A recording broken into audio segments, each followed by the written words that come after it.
প্রথম একেবারে দিন গ্রেপ্তার হলাম, মানে তুলে নিয়ে আসলো, নামাজ পড়লাম আমি। আমাকে বলা হইলো, হুমায়ুন সাহেব কেমন আছেন? আমি বললাম জি আলহামদুলিল্লাহ। বলছি যে আপনাকে এখানে নিয়ে আসছে কেন? আমি বললাম যে আমি তো জানি না। তো বললো যে চা খাবেন না কফি খাবেন? আমি বললাম না কিছু খাবো না, আমাকে কেন আনা হয়েছে এটা একটু আমি জানতে চাচ্ছি, কী কারণে আমাকে নিয়ে আসছেন এবং কারা নিয়ে আসছেন সেটা আমার একটু জানতে চাচ্ছি। বলছে হ্যাঁ সবই জানবেন, আগে চা খাবেন না কফি খাবেন বলেন। আমি বললাম আমি কিছুই খাবো না। বলছে না না আপনি কফি একটা খান, তাইলে আপনার সাথে আমরাও খেতে পারি। তখন এক সৌজন্যবশত আমি বললাম যে ঠিক আছে চা দেন। এই তখন বলছে কি দুধ চা না রং চা? তো আমি আর কি নিজেকে আর কি যতটা হালকা ইয়ে করা যায়, মানে আমার যেন লোড না হয়, আমি বললাম যে ঠিক আছে রং চাই দেন। তখন বলো যাই ওনাকে রং চা দে। বলার সাথে সাথে আমার এই গাল এবং দিয়ে একজনে লাথি দেয় বুট দিয়া। এই বুট দিয়ে লাথি দেওয়া আমার এই যে দাঁত ভেঙে যায়, মুখে রক্ত জমে যায়। আর আমাকে বসতে দিয়েছিল টুলের উপরে, প্লাস্টিকের টুল, সেটা অতটা লোড আমার নেওয়ার মতো না। তো আমি এইভাবে বসেছিলাম, চোখ বাঁধা এইভাবে বসেছিলাম। তো ওই লাথি দেওয়ার পরে আমি ব্যালেন্স ছাড়াই আমি নিচে পড়ে যাই। নিচে পড়ে যাওয়ার পরে শুরু হলো মার, মানে কয়জনে মারতেছে জানি না, সারা শরীরে পায়ে হাঁটুতে পাড়াচ্ছে আমার হাতে ইয়ে করে এখানে। তখন এক পর্যায়ে আমার ওই চোখের ইয়েটা একটু ইয়ে হয়ে গেছে, গামছা দিয়ে বাঁধা ছিল।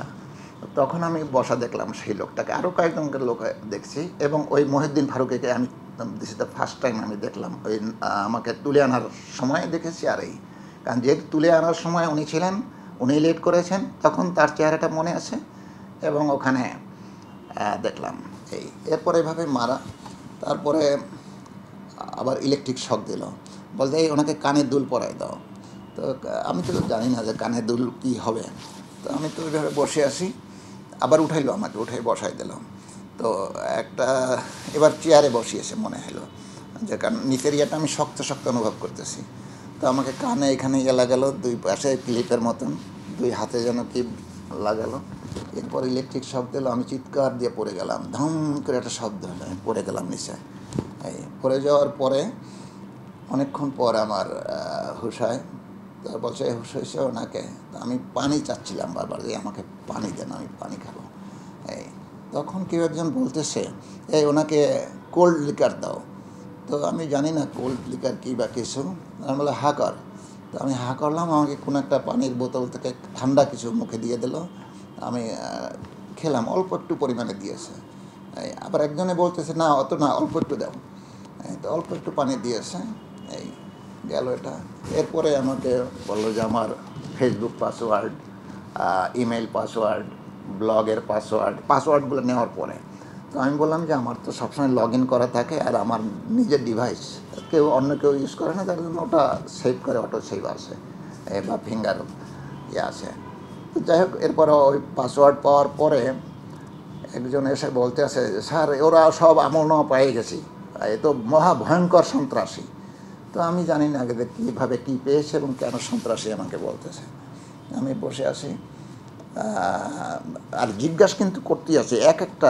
কেউ জিজ্ঞাসা করে এই সূরা ইয়ার আলহামদু সূরার অমুক আয়াতের শব্দ অর্থ কী, তারপরে নামাজে দাঁড়াইয়া সালাতের সময় ইয়াতে সিজদার সময় কি বলে সেটা বল, সেটার বাংলা কী।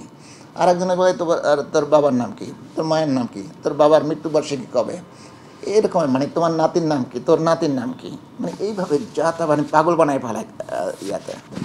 তখন বললো যে ওকে আর সেকেন্ড ডোজ দাও।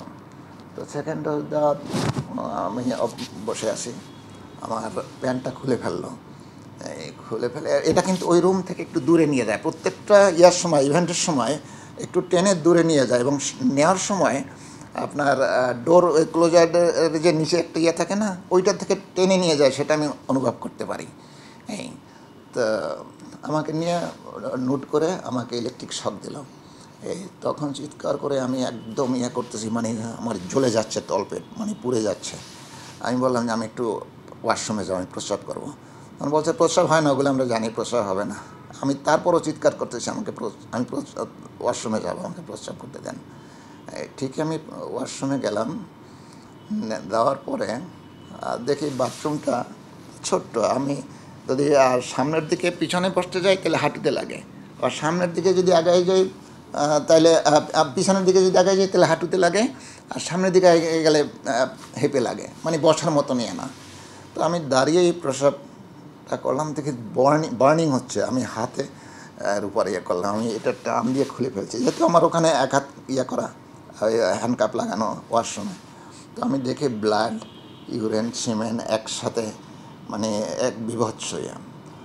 সাথে সাথে আমাকে টেনে বের করলো। ওখানে দরজাটা বাথরুমের, ওটা শোল্ডার হাইট, নিচে খালি, আর ওটা দুই দিক থেকে, কোনো দিক থেকে লক করা যায় না, মানে আপনি এদিক এইটা খুলতে পারবেন, এই দেখো এইভাবে দুদিক থেকে খোলা যাবে। তো আমাকে বের করে বেদম পিটানো শুরু করছে যে কেন আমি চোখ খুললাম। এই যে চোখ খোলার জন্য আমাকে ঢুকাই দিল, ওই যে গর্তের মতন যেখানে সেইখানে ঢুকাই দিল। ঢুকানোর পরে তখনও আমার চোখটা খোলা ছিল। এই প্রথম আমি আমার রুমটা দেখতে পারলাম যেখানে আমাকে রাখছে। এই একদম উজ্জ্বল আলো, চতুর্দিকে ছোট ছোট অনেক ভাঙাচুরা এই বোতল, পানির বোতল, খালি বোতল, সেটা কোনটা পানি, অর্ধেক পানি বা প্রস্রাব যাই হয় আমি জানি না। আর রক্তের দাগ ওয়ালে, আর কালো কাপড় দিয়ে ঢাকা ওই দরজাটা, আর উপরে একটা ছিদ্র আছে। ওখানে সম্ভবত ইয়ে ছিল, ওই কী বলে, ভেন্টিলেটর ছিল গোল এরকম, সেটাও কাপড় দিয়ে ঢাকা। তখন আমার মনে হলো যেহেতু কালো কাপড় এবং ক্যানভাস, এটা তো র্যাবের ড্রেস হতে পারে, এইটা আমার মনে হয়েছিল আর কি, যে এইটা সন্দেহ ছিল র্যাবের। তো যাই হোক, ওরা ওখান থেকে ওইভাবে রেখে দিল।